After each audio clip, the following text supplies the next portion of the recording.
आप सभी YouTube family को राधे राधे। स्वागत करती हूँ अपने यूट्यूब चैनल पर। बहुत ही प्यारा सा आप लोगों के बीच एक हंसी मजाक से भरपूर कारवां नाच गीत लेकर के आई हूँ। गीत को पूरा सुनना और कैसा लगा कमेंट करके बताना। हमारे चैनल को भी अपना प्यारा आशीर्वाद देना। राधे राधे, जय श्री कृष्ण।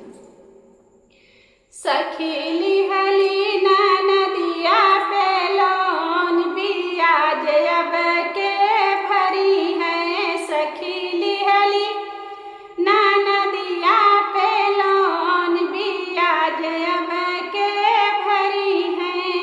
बिया जब के भरी है। ससुर हमारे गए दिल्ली सहरिया। दिल्ली सहरिया हो अपनी नौकरिया।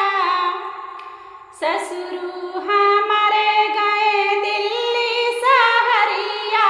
दिल्ली सहरिया हो अपने नौकरिया।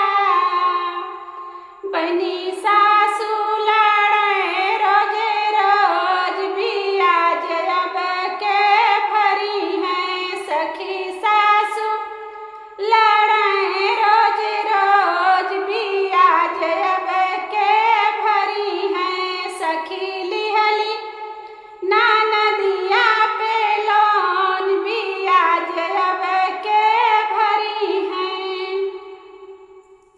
जेठऊ हमारे गए सूरत सहरिया।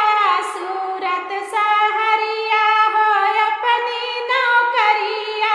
जेठऊ हमारे गए सूरत सहरिया।